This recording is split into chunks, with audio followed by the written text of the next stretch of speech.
সিনেমাতে আপনার এক ভিলেন ভাই কোন একটা টেলিভিশন অনুষ্ঠানে আমার সাথে গেস্ট হিসাবে আসছিলেন।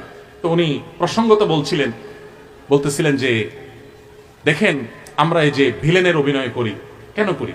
আমরা সিনেমাতে এগুলো করে মানুষকে দেখানোর চেষ্টা করি, দেখো ভিলেন সে যত শক্তিশালী হোক আর যত গুন্ডা পান্ডা নিয়ে যত যাই করুক, শেষ পর্যন্ত সিনেমার লাস্টে ফিনিশিং এ কিন্তু তার পতন হয় এবং নায়কের জয় হয়, সততার জয় হয়। এই কথাটা বোঝানোর জন্য আমরা সমাজে এই সিনেমা করি। সুবহানাল্লাহ বলবেন না? আমার কথা হলো, সিনেমা দেখে চুরি ছাড়ছে, চামারি ছাড়ছে, ডাকাতি ছাড়ছে, বাপমার অবাধ্যতা ছাড়ছে, ভালো হয়ে গেছে, এরকম একটা মানুষ দেখাতে পারবেন? আমি গত কয়েকদিন আগে দিনাজপুরে একটা মাহফিলে, অনেক গভীর গ্রামের মাহফিল শেষ করে যাচ্ছি, তো আয়োজক বগুড়ার মুফতি মনোয়ার ভাই, নাম করা আলেম, উনি আমাকে ফোন দিচ্ছেন, দিয়া বলছেন, ভাই একটা সুসংবাদ শোনাই আপনার। বললাম, কি সুসংবাদ? হাদিয়াটা দিয়ে দিয়েছি, আমি চলে যাচ্ছি, আবার কি সুসংবাদ? তো বলো, সুসংবাদ হলো ভাই, আপনি বউ শাশুড়ি নিয়ে কথা বলেছেন এবং সেখানে প্রচুর মহিলা ছিলেন। এক বৃদ্ধা তার বাড়িতে যাওয়ার পর তার বৌমার সাথে তার দীর্ঘদিন কথাবার্তা নাই, আলাপ সালাপ নাই, ডা কুমড়া সম্পর্ক, ইউক্রেন রাশিয়া যুদ্ধের মতো, একজন আরেকজনের চেহারা দেখতে পারে না, বিশেষ করে বউর প্রতি শাশুড়ি জুলুমটা করছে মূলত।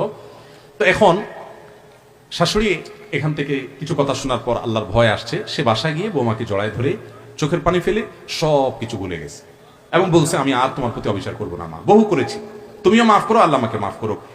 এই কাজটা করে ভদ্রমহিলা আবার ফোন করে আয়োজকদের কাকে ফোনে জানাইছে, তারা আমাকে জানাইলেন। আমি একটা বড় নিঃশ্বাস ফেলে বললাম, আলহামদুলিল্লাহ। ভাইরা আমার, এটাই সাফল্য। তো এই নাটক সিনেমা থেকে মানুষ বলে সমাজে অনেক কিছু শিখে, এগুলাতে শিখে কোনো মানুষ হয়েছে এমন দেখতে পারবেন না। এগুলা দেখে বহু পোলাপাইন তথাকথিত প্রেমকে জয় করতে গিয়ে বাবা মার অবাধ্য হয়ে আত্মহত্যা পর্যন্ত করছে, এরকম শত শত ঘটনা আছে। অতএব এগুলো ছেড়ে দেন, আল্লাহর ভয়, এগুলো হারাম, চোখের জেনা করবেন না, চোখের জেনা করবেন না। সিনেমাতে কি দেখেন? সারাদিন গান শুনেন, প্রেমের গান সম্পর্কে বাংলাদেশে একজন বড় আলেম মুফতি কাজী ইব্রাহিম হাফিজাহুল্লাহ, তার একটা উক্তি আছে, বড় চমৎকার উক্তি।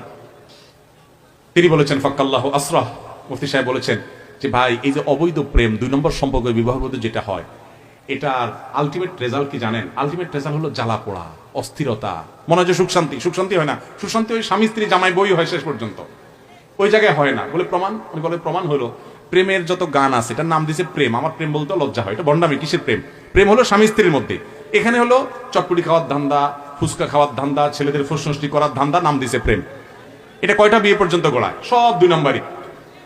কয়েকটা মেয়ের সাথে বদমাইশিতে লিপ্ত, এদিকে হুজুর এসে বলে, হুজুর মহিলা মাদ্রাসার একটা মেয়ে দেখবেন আমার জন্য।